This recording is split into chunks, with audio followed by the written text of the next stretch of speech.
Welcome to the Acceptable Accuracy Podcast. I am your host, number 2.0 today, because I shoot a Smith & Wesson 2.0, Philip, and I am joined by host Mr. Poet himself. Where does I'm not even a poet, for crying out loud. Well, you have the Warrior Poet. I mean, I know I've got the Warrior Poet. It's great.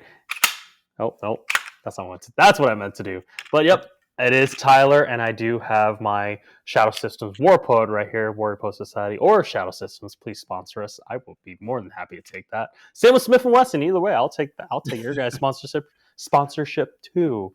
But what's our topic today, Philip? And why did we just show off our guns?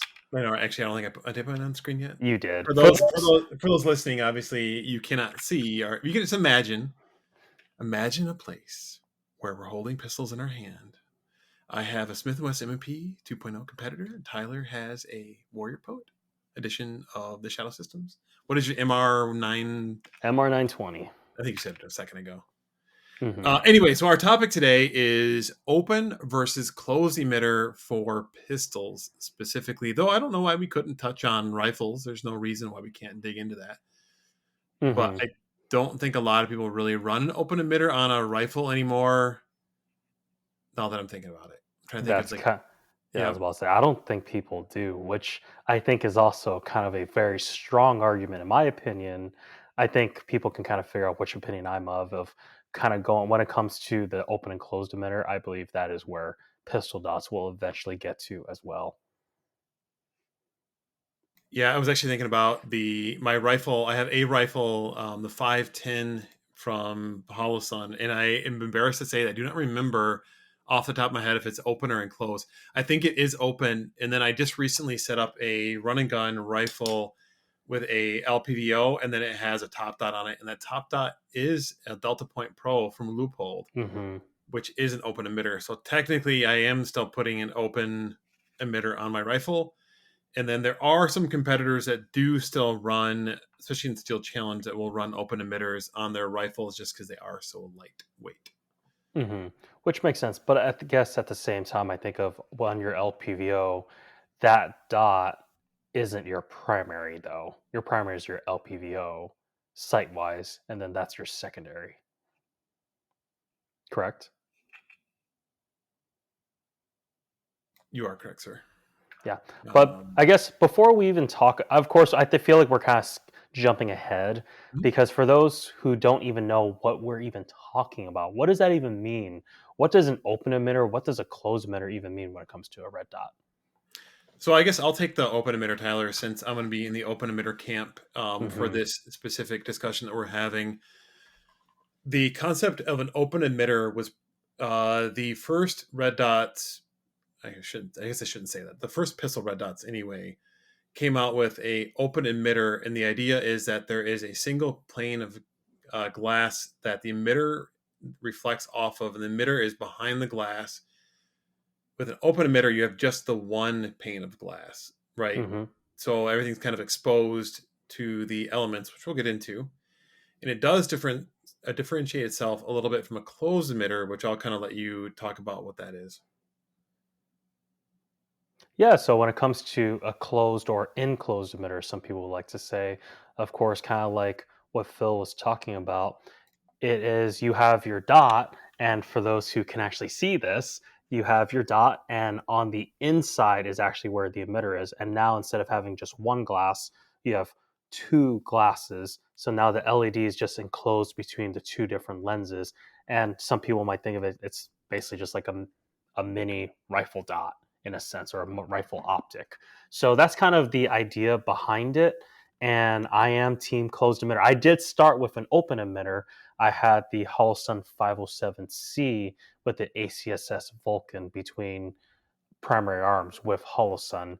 And then towards the end of last year, I think like around the fall, I decided to go towards the closed emitter route, which I've been wanting to do this for a while. I think I've been talking about this for at least a year before I finally made the change. And what really made the change for me was actually two reasons. One, because we know a guy who's actually I don't even know how to say this, but they're a dealer. They're a firearms dealer. They're accessory dealer, I was gonna say and what kind of dealer? yeah, I know, right? That's why I want to say dealer. Like, well, you know what I mean. This is my Glock 40. Exactly. It's like that serves a high point, but they're able to get dealer prices, so they're able to get wholesale prices, which is really cool. But also, secondly, because of the Zombie Invitational, where there was a stage where we had to put our guns in a bucket.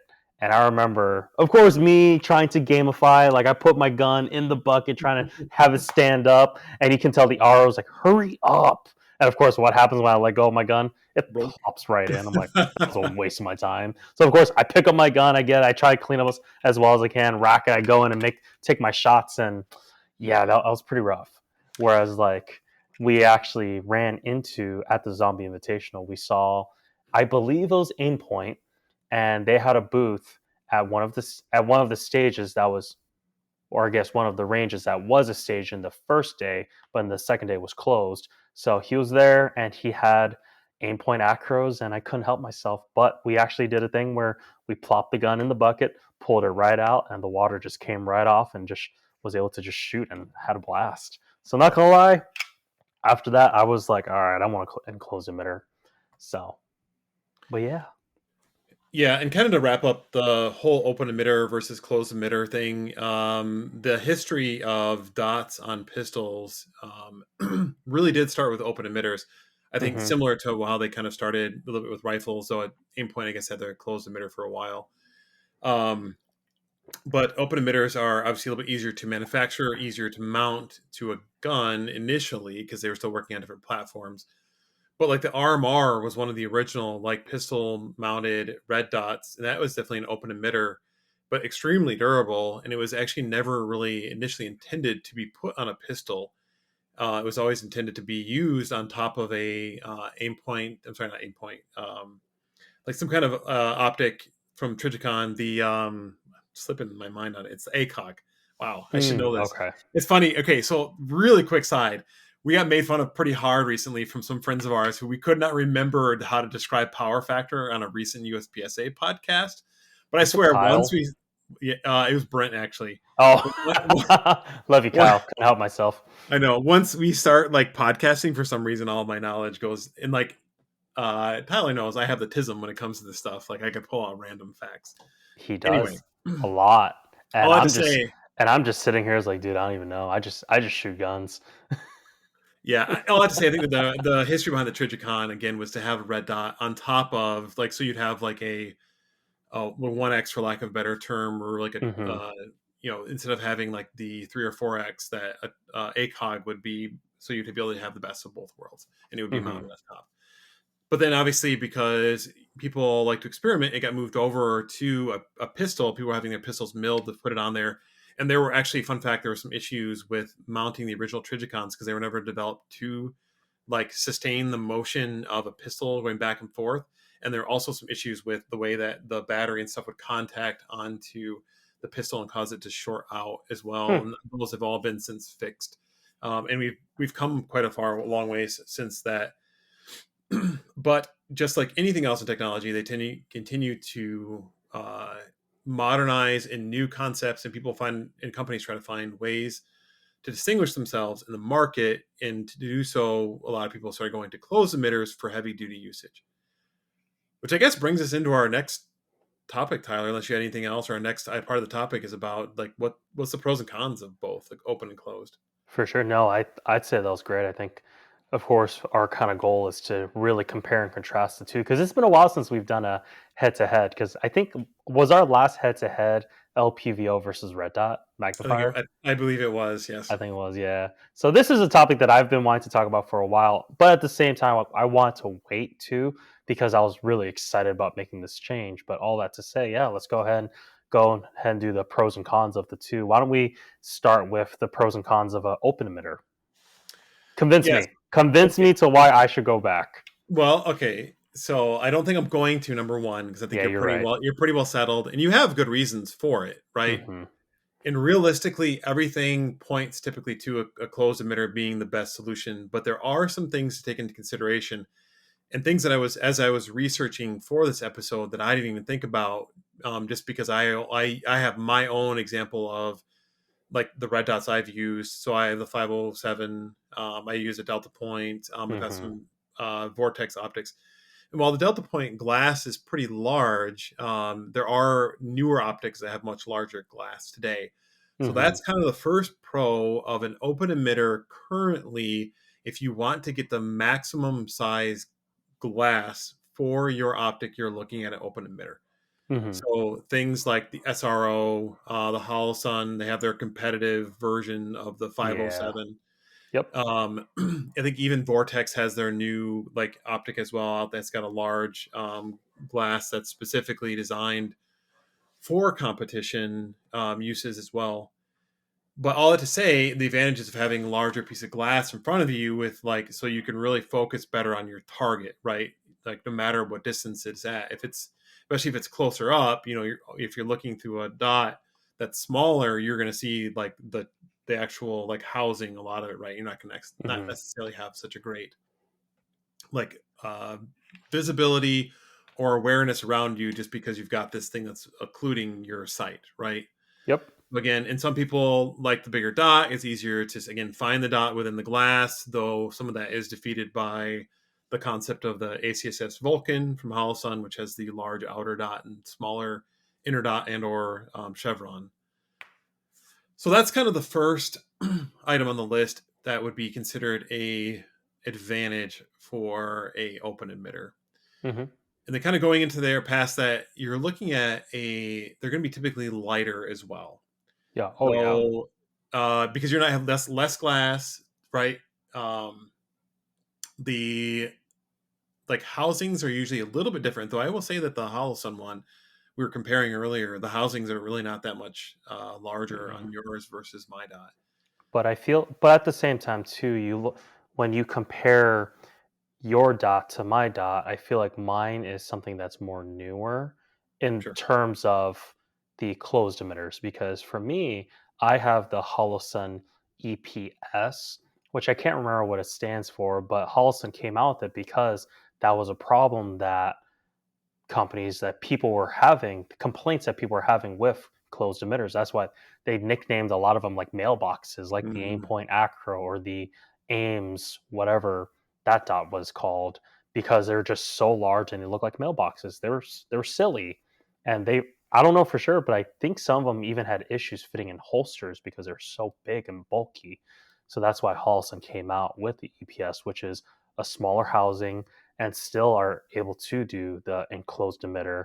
And also, unfortunately, it also uses the K footprint instead of like the Holosun K footprint, which is I think also the same as the RMR. Yeah. RMSC. Well, Oh, instead because you're the instead smaller. of Yeah. the Right. RMR, Right. exactly, because Yep. it's meant for like the thinner dots, because that K footprint would be more for like your micro compact guns, like your M&P Shield Plus or your SIG P365, etc.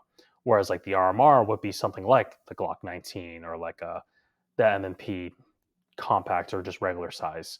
So that's why with this, that's one thing that they had to do in order to kind of move a lot around a lot of the internals to do like the smaller footprint. So I guess in my case, that would be one negative for the closed emitter because you're limited to the footprint. Whereas thankfully for me, I have my shadow systems, which is a multi-optic system, so that's why I'm not as worried.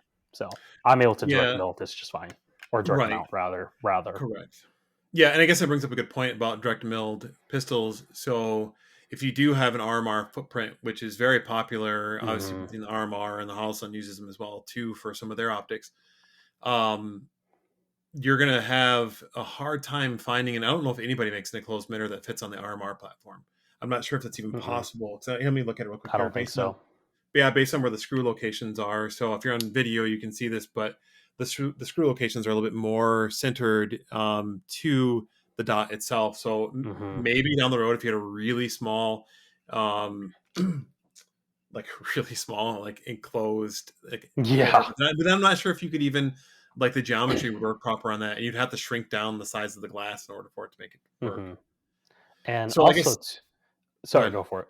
No, I was about to say because obviously, if you once again, if you look at mine for those who are watching, who are able to see this, like of course, mine is like the K footprint, But you look at, I think, almost every other dots like that are closed emitters, like the Aimpoint, the Hullison 509T, the Ames. All of those aren't like the screw ins. Like it's a thing where it actually clamps onto the the slide or clamps onto like the mill instead of like sliding in. I don't know if you do you know what I'm talking about, Phil? Yeah, So that's why it kind of reminds me of like a basically you're mounting a red dot on top of like a rifle, like on top of like a pick rail. That's what it reminds me of versus like actually like just screwing your dot into your slide.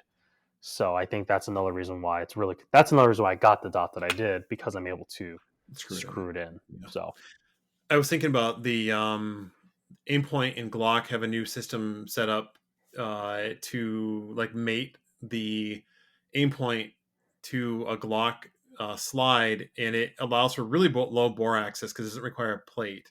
And then mm-hmm. it like almost like wedges it in place, which I thought was really interesting. And I Interesting. yeah, and as a result, you're kind of stuck with that platform. Yep. But I heard the price is really good if you were to buy like an Aimpoint and a Glock together, or separately, I should say, it costs more than buying these together. So there is a compelling reason to get it. And I think that setup was definitely designed specifically for police departments, right? Who Mm. were, I want to buy a like a combo off the rack that I know is going to work really well. I'm not going to have Yep. to mess with, right? So again, with a open emitter, you're going to have more options typically for the way that you can mount it, right? Mm-hmm. Especially if you're dealing with a milled slide, you may be stuck. Again, there are like pistols like the Shadow Systems and the like, M&P, even the SIGs that have a plate system that allow for, or the way that they're milled allow for multiple optics to be put Mm-hmm. on your pistol. So Yep. okay, so we covered that they're lighter, the window's larger. The other big thing is they are typically cheaper Oh, no um, question. to, to buy a open emitter. Mm-hmm. Um, not always, obviously, as you step into some of the larger competition, like the SRO is not cheap, right? Mm-hmm. But again, you're getting bigger glass compared to what you are versus a enclosed emitter. And then kind of the last thing I'll touch on. Actually, there's two more things.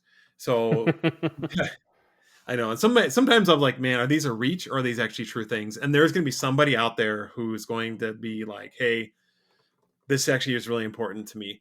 mm-hmm. But I think of some of the original enclosed emitters, like the Acro, which is a mailbox, and the window size in the front and the back is not huge, and the housing is massive.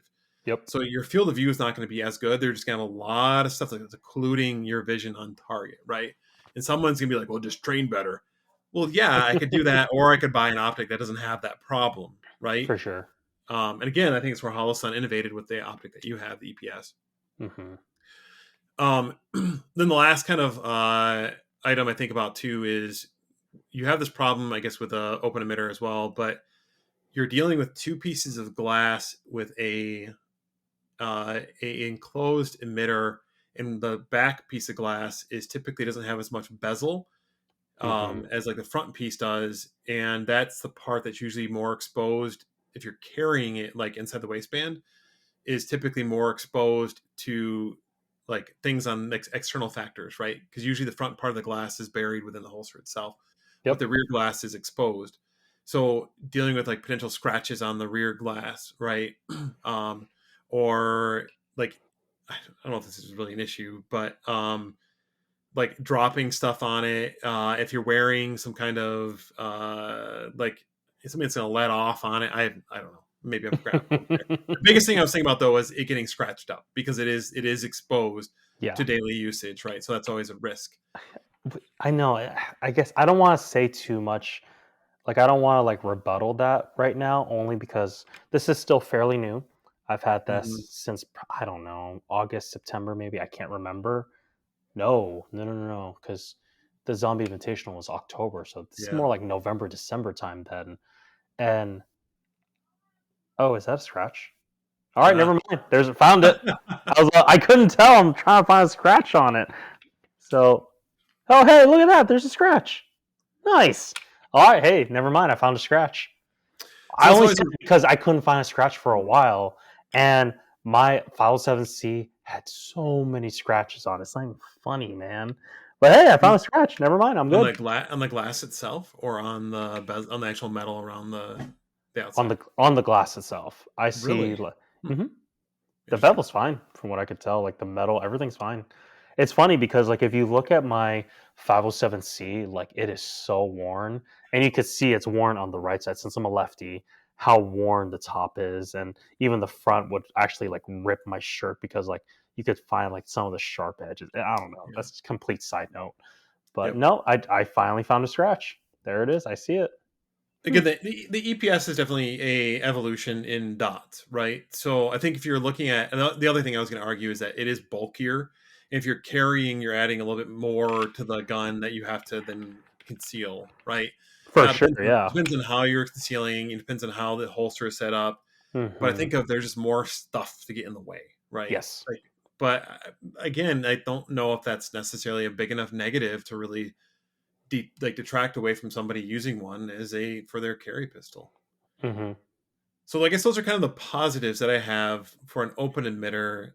And I'm curious, and I know Tyler, I know a lot of the positives that you have, but since you are team closed emitter, what are the big benefits of getting a closed or enclosed emitter? I mean, once again, the main reason why I made the transition from an open to closed emitter was because I wanted my dot to be protected from the elements. And I, of course, once again, even with it being an open emitter, I still have issues with lint because Hmm. I carry every day. It's in my waistband, or I will admit, recently I've been getting a little lazy, probably because of my trip, my vacation in Vietnam. I've been fanny pack carrying more recently, and there's a bunch of lint in there too. So I just see lint on it. But I remember back when I was carrying the 507C, I would not only get lint on the inside, like, of course, it's one glass, I guess. So the inside of the glass, Hmm. but also on the emitter itself. And there would always be pieces on it that I could never get out no matter what. I would try Q-tips, I would try compressed air, I would try microfiber cloths, and there would always, without fail, a couple pieces of just lint or some kind of dirt or something in the emitter. And because of that, like my dot just wasn't as crisp as I'd like because I could just see that the fine, and maybe because my emitter just got scratched up because I was constantly trying to clean it. So maybe that's on me. I don't know.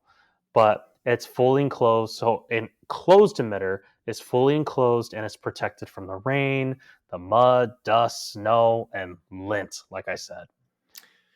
It's funny because you told me that you were having issues with lint getting inside of your old optic, Hmm. the open emitter, and I was like, "There's no way it's that bad." And then I think you showed me, and I was like, "No, it's that Yeah. bad." I forgot and, who and else. Hmm. and I'd say, unfortunately, the emitter on these things are not huge, which is good because you want, Hmm. you don't want a massive emitter, but if you get a good chunk of lint in there, you could potentially really obstruct your the emitter into the glass and not actually have a sighting system available Exactly. to you, and you're going back to your irons. Exactly. Well, I forgot who I was talking to, but it might have been Andrew, might have been somebody else, but they're telling me it was either them or a friend of theirs. They were shooting, and I think they were like mud or dirt. And just somehow, when they're shooting, a piece of dirt just somehow perfectly got inside their emitter where it was fully covered, where their red dot was completely useless because it completely covered up because they were just shooting in outside, just shooting in the elements, you know? So because of that, I want to be able to mitigate that as much as possible. I know for us living in Michigan, it's spring now, it's mud season, man. Like, which ironically enough, it was snowing on Sunday and Monday, and now it's all sunny. It's Michigan weather. So it's muddy, it's snowy, it's confusing. So I want to make sure that my gun is always ready to go no matter what in whatever situation I'm in, whether it is competition or, God forbid, a defensive situation. The other thing too is when you I was actually checking my witness marks to see make sure they were still good. The other thing that you deal with a open emitter that is a downside is when you do get something in front of that, the emitter itself, it is recessed, Hmm. um, like behind a little bit of the aluminum, and it's not exactly easy to clean out that emitter. You almost Dude, need to it's have such a pain. like a Q-tip to clean it out. And I remember even struggling, like trying to get the glass in front of the emitter itself cleaned, and it was a challenge. And I kept having distortion. I thought it was the glass. I kept cleaning the glass. Like, what is going on here? Realizing it was the emitter, and then I would take a Q-tip to it, and it took forever to get it cleaned off. And I don't Oh, know if there was 100%. like what got on there or whatever. So that is definitely the biggest advantage of having an enclosed emitter, is having two planes of glass to like it's like a fishbowl or like a hamster cage for your emitter, right? So Mhm. nothing can get in, and obviously nothing can get out. That feels weird to say, but Yeah, I know what you um, mean. it is a big deal, and I think that it almost outweighs every other possible advantage to have an open emitter, with the Mhm. exception of size. Yes. I was gonna say, I feel like the three things that open emitters have over closed emitters is size, cost, and weight in some cases. So if you're on a budget, I totally get it. But another part of me is like, just save the extra $50 or find it or just wait and then just get a closed emitter. Unless you know exactly what you want and you just need to know what you're getting yourself into. I kind of like what I mentioned or alluded to at the beginning. I do believe that we are going towards the route of enclosed emitters for red dots, for pistol dots, because that's what we do with rifles, for most Mhm. people at least. So just like how we're in a world where we have buddies who are basically iron sight absolutists who are considering dots, Yes. They're which currently gun Amish, but they are mhm. thinking about doing their what's it called when the Amish, like the teens leave the house Oh man, I don't know, but I know what you're talking and they like about. go out into the world and they like Mhm. experience all that the world has to offer, and then they make the decision whether or not they want to come back to the community. Mhm. Mhm. It's a interesting word anyway, I know but I know what you're talking about. I can't remember the name though, but I know exactly what you're talking about. yeah. We'll figure it out eventually. So, and I think that having an enclosed emitter too, one of the biggest complaints about having a dot on top of a pistol is what happens when that breaks. Right now, the Mhm. easy answer is you just go to your iron sights, but not every gun, including my Smith and Wesson competitor, which is to me one of the biggest. Actually, there's two over like things that drive me crazy about this gun. But one of them is the fact that my irons do not clear the front and back of my Really? Holosun, and the Holosun 507C sits really low. That's because they don't have suppressor height sights, and I don't know why they did it. It does have a fiber optic front sight, so Mhm. my thought is they were like, oh, if you're going to shoot irons, you want it to be low bore access and have Mhm. the fiber optic front sight, right? But if you're going to shoot an optic, then you don't need your irons, I guess. But my Smith Wesson core has suppressor height sights, and that was like the de facto competition gun for Smith and Wesson owners until the Mhm. competitor came out. But again, Interesting. that's my assumption anyway, is that you want low bore access for iron sights, for people who are shooting in an iron sight division. Hmm. But nobody shoots in iron sight divisions anymore. Let's be honest. I know. I was about to say we even All two of you that listen to us that still shoot iron sights, you're more than welcome to email us. Podcast exactly. at acceptableaccuracy.com. I know, right? Notice the change in emails. We're That's official now, guys. right. We'll cover that I, at the end of the episode. I don't want to get us yeah, too far off subject as of either, but literally 2 days ago. But hey, yeah. at the time of today's recording. Yes. Anyway, so what other advantages are there to an enclosed emitter, Tyler? Once, like I said, it's fully enclosed. The emitter itself is protected. Another reason is I'd say it's just more durable. I mean, it's just something. Of course, it's something that's bulkier, which is both a positive and a negative. But it's just more durable. I look at it and I'm like, I don't know. Like, I mean, I'm not going to drop this thing or throw this thing on the ground right now because I'm at home. But I've kind of just let my pistol kind of go and see what happens because it's not a sig, right? In a very safe way. I need to specify that. Someone's gonna take that out of context, man. What's that? But That the nothing. SIGs are not drop safe? No, before that, where I said, yeah, I just drop my gun just on purpose and see what happens. But Oh, well, it's empty. Yeah. and exactly, it's empty in a safe way, safe direction, following all the four universal firearms laws. But it's more durable, and I feel like the electronics are just better protected. Because I Yeah. don't know, I can't remember. I don't. I. So It's with the like open, I just think of like with waters and elements with the open emitter. I feel like it's just that's probably the weakest point of the dot. So if it's gonna fail somewhere, it's probably gonna be right there, or like that's like the weakest link. That's the most So brittle area. I will say, having dunked both of our guns in Zombie Invitational in the bucket, they both were fine. They are rated to go in water. I forget what the rating is, but Hmm. there is a piece of glass in front of the emitter itself, so it's not like, and that actually keeps the water out from the actual internals of the For pistol. sure. Right. Hmm. That being said, you have two pieces of glass that's keeping water out from the inside of the electronics, at least from where the emitter emits its light. Yes. Going out. But that being said, that's really the only point that, other than the battery compartment, Hmm. where and maybe like the adjustment screws, right? That maybe you could get water into any of Yeah. these sighting systems. So with the durability thing, I can go both ways on that. Hmm. I only like, if you were to, you now have to deal with two pieces of glass potentially breaking, right? That would cause you to be able to not use the pistol, right? Due to like having shattered glass and occluding your sight, right? I mean, you're doing a Hmm. really bad shatter. So if you shatter the back glass, it's going to cause you a problem, as well as the front glass, where I just have one piece of glass to worry about, right? Yeah. Hmm. Um, but again, I don't know if that doesn't necessarily outweigh anything. And these things have been proved to be able to people have dropped them over and over again and not had issues with them at all. Fun fact: did you know that Trigicon, they have that like interesting U shape on the top of their dots? I don't know if you ever noticed that. Like the RMRs have like a Mm-mm. U, almost like a U shape on top of their dot. Really? So if you look it up real quick, and if you're listening as well, feel free to look it up. And there's almost like a U shape, almost like it has like horns on the top of it. Okay. Well, when Trigicon was developing that optic, they were trying to find out a way that if it was dropped, it would not shatter. Because if you have, like, while an arch on the most of these dots is very strong, if you do Hmm. drop it on its head, it is more likely to shatter.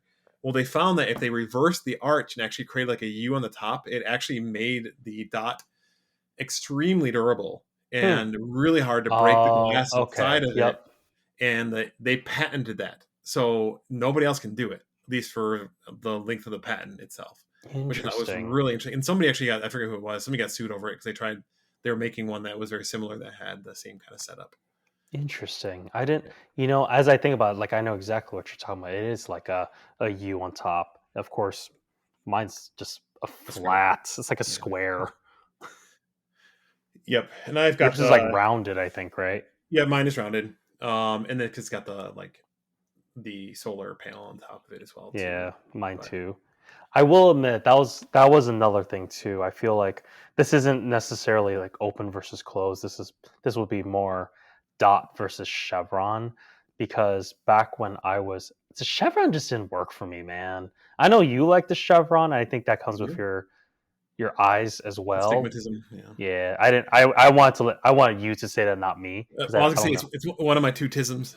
I have Hmm. the Fair astigmatism. I have enough. the. I just wanted to be respectful of you in that That's case. all I was right. like, I'll let Yeah. you say it. But all that to say, like for me, I didn't care for the chevron. It just didn't work for my brain. Versus like a dot was just nice and crisp, just go for it and go. Versus like I know you're. I would always just shoot the middle of the chevron because I know technically you're supposed to use like the actual top of it, and my brain just didn't work that way. So it made me kind of like sight focus instead of target focus, which defeats the whole Yeah. purpose of a red dot. Right. And so also for me, I was like, well, if I'm going to use a chevron, why not just use a full circle? So that means I was replacing batteries every month. Right. It was like every like 25 days, basically 25 to 28 days. I had to get a new dot or a new battery because it kept dying on me. Versus now I've got this thing, I haven't replaced it yet. Granted, it's only been a few months, but still, Sure. at, had it was my old one, I would have replaced the battery like 4 times by now. So, Yeah, so I think that's a pretty good comparison of the two. Obviously, your usage that you would have for it is up to you. yes. Again, if you're going to conceal carry, I think in general the idea of having a closed emitter is, or if you're like a police officer or military usage or whatever, an enclosed emitter would be the better choice in general, Oh, just no because question. of the additional durability, not having to worry about the elements, whether it's dirt, mud, rain, whatever it is that you're having to deal with, right? That like a Hmm. normal citizen is not having to mess around with. And then if you are Hmm. concealed carrying, again, lint is seriously a problem. I know. Which is I wild, remember wild to you. think You about. didn't. You didn't believe me at first I until I didn't showed believe you. you. I carried enough times, to be like, bro, this actually is a big issue. People do not talk about this, and I will talk about it. Maybe my shirts just need to be delinted more. I don't know. No, I think you're pretty normal. Yeah. But then for competition use, an open emitter, I think is still king today because of the size that you can get. Hmm. I think you probably check most of your top competitors are probably using, one of the larger windowed optics. Oh, for sure. Realistically, like with with weight on a open emitter isn't really impacting a competition shooter as much, unless you're Hmm. doing like a run and gun, and even then, as you're talking ounces, which is you're not even ounces, probably less. Well, so it definitely Yeah. is ounces, but Well, yeah, I even think of for competition shooting how I look. Of course, you and I, of course, differ in terms of the guns that we use and like our philosophies for it. I know you carry the Palmetto State dagger micro or micro. mini Yep, micro. Thank you. And yep, then you use your Smith and Wesson competition for your competition. Whereas for yep, me, I use my shadow systems for everything. right. I feel like I'm definitely more in the minority side for USPSA in that context because my carry gun is, I know, right? My carry Yeah, gun it's like a is thing. my gun. Yes, for those who can watch, which ironically enough is none of you because we don't upload the videos. This is all just for our social media. But how it's who knows? Maybe that'll make it. You're gonna be. That's what's gonna go on this week. It's like boop boop boop boop boop boop. Trying to distract Tyler while he's talking. People have no idea what's going on. We're literally playing with our guns right now. But um, how for me, I actually use my gun for everything. I switch it from carry to competition. Whereas I know guys like you and other guys on our squads as well, they have a dedicated competition gun that I know that you guys all put your red dot covers on top of, gotta protect it, protect the emitter, and then case your guns as well. Whereas this thing, you guys see it every time. I roll up to USPSA, I walk right up to the concealed carry bench, I empty my gun, and then I literally put my competition belt on and then I holster my gun. Like it literally goes from my belt, my concealed belt holster to my competition holster once it's empty and clear. So this thing gets beat up. Yeah, I give you props for doing both of those. I don't want to carry my Smith Wesson competitor. It is a Oh, it's beast. massive. It is a beast. But I also suffer from having large hands. Hmm. So I can shoot a concealed carry pistol just fine. Even though it's especially the micro, it's smaller, but I can carry it and shoot it just fine. But obviously, when you have large hands, having a larger pistol, being able to get a better grip surface is like significantly easier for myself anyway to shoot in competition. I mean, I Hmm. could shoot it, and I had my optic. I had a 507 go down on me. Like I have no idea when it happened. I cleaned my gun. I checked everything before I put it away, and the next day I was at a competition. I pulled it out, and the emitter was dead That's on my insane. 507. I was lucky that I had at the time I was carrying um a dagger, a regular dagger, and it had a optic on it as well, and a light that I was able to put on it. So I just made the switch between the two, and it was fine. But I Hmm. definitely did not shoot as well that day as I would have had I had my MMP, because this thing is a tank. It's 5-inch barrel with like Hmm. massive grip, huge magwell. It's set up for a person with big hands. Hmm. Anyway, so did we miss anything, Tyler, with in regards to an open emitter versus a enclosed, or an open red dot versus enclosed red dot?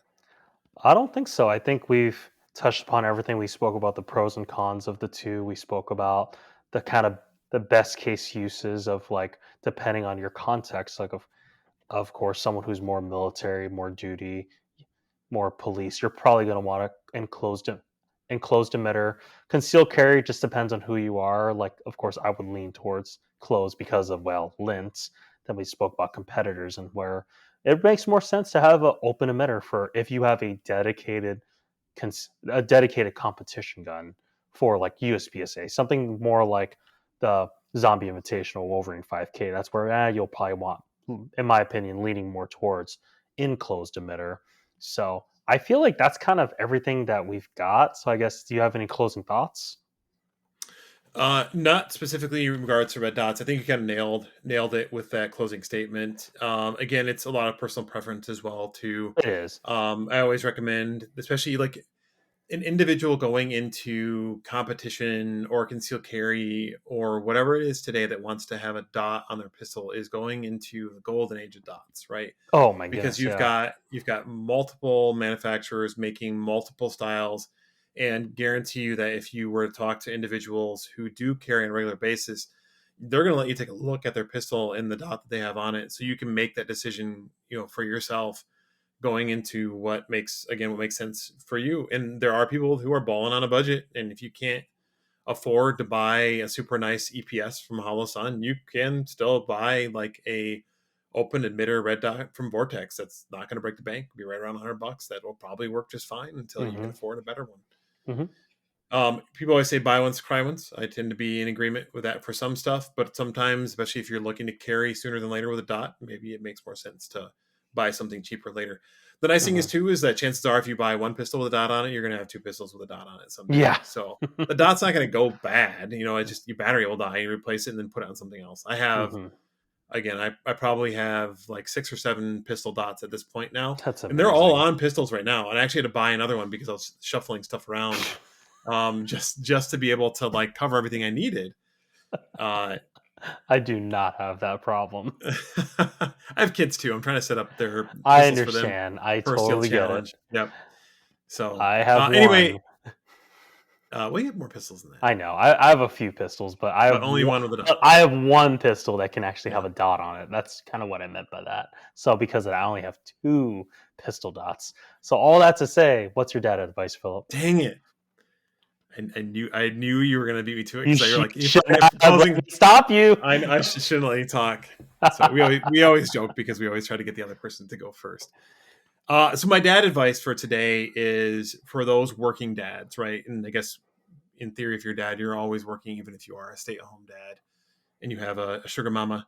Um, but a lot of people, and actually I had this experience today with work, you're going to come over against stuff that is going to be really tough at work.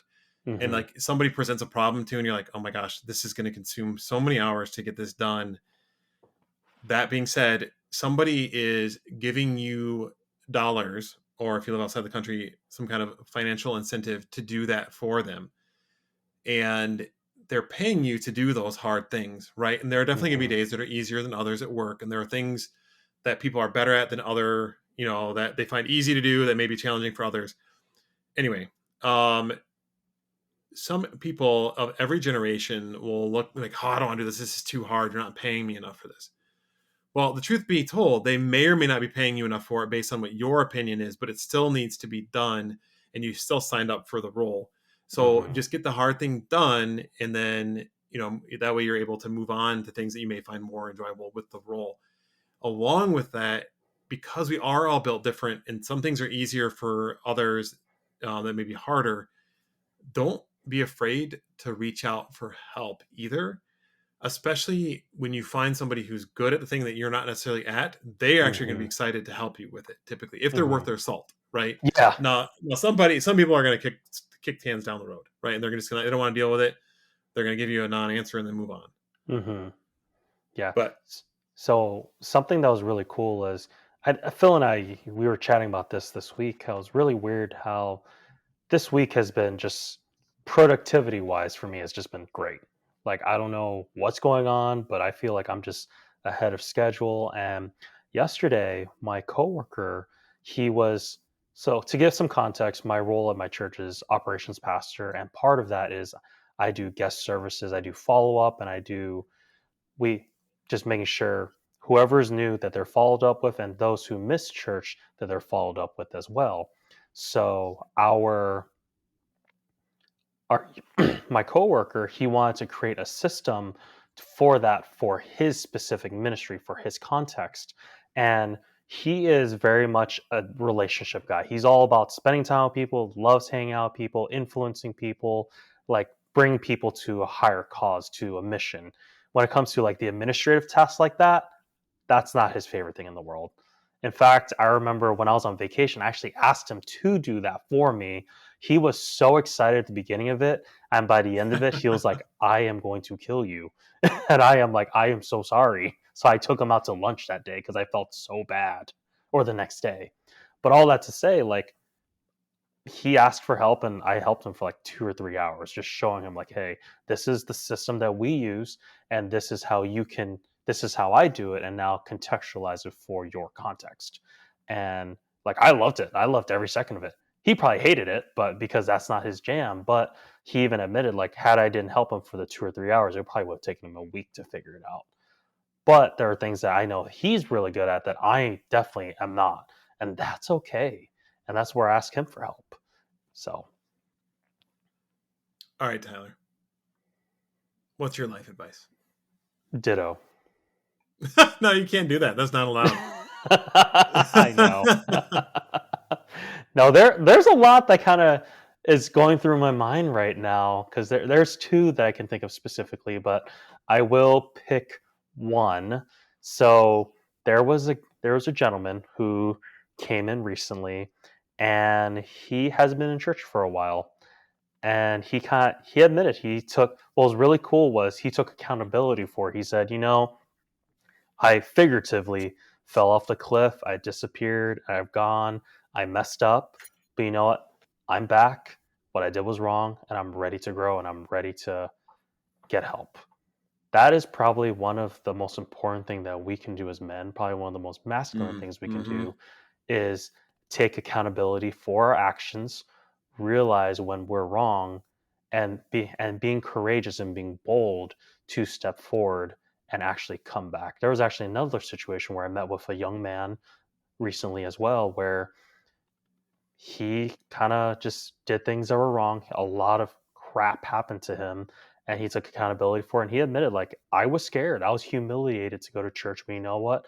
I took the step and I did it. There are times in life when we do fall, and that's okay. But it's not okay to stay down. The Bible says a righteous man falls 7 times, but gets up. So that's where for us as men, whether you are a believer or not, is get back up, get back on the horse and charge forward. It's interesting that you bring that up and people admitting that they made mistakes, and then people working to improve upon those mistakes, right? Hmm. Like, and I think about examples of individuals who have gone through like AA, right? Like Oh my not goodness. acceptable Hmm. accuracy, but Yeah. Alcoholics Anonymous. Yep. And they'll say like, "Hey, I'm sober X amount of years or whatever," right? Hmm. And I will tell you, most people will hear that. They don't hear the alcoholic part of things. They hear the success story of what they Yes. did to recover. And it honestly, when people hear that, they look at the individual as a strong individual and they're like, hey, I like in a few sentences, you admitted that you had a problem, you Yep. admitted that you dealt with it, and then you've put a time frame behind it, Hmm. right? And I am always impressed when people who were alcoholics like, hey, I'm 10 years sober, I right? know. Yeah. Like it's a big deal because that takes a lot of courage to like admit that you had a problem and to get sober in the first place, like you said, and then to then maintain that for X amount of years, whatever it is, if it's a year up to 10 years, 30 years, whatever it is, Hmm. it's a big deal. And those people, like, because they have so much willpower at that point and they realize that they made a mistake, like those are some people, most people I'm really impressed with personally.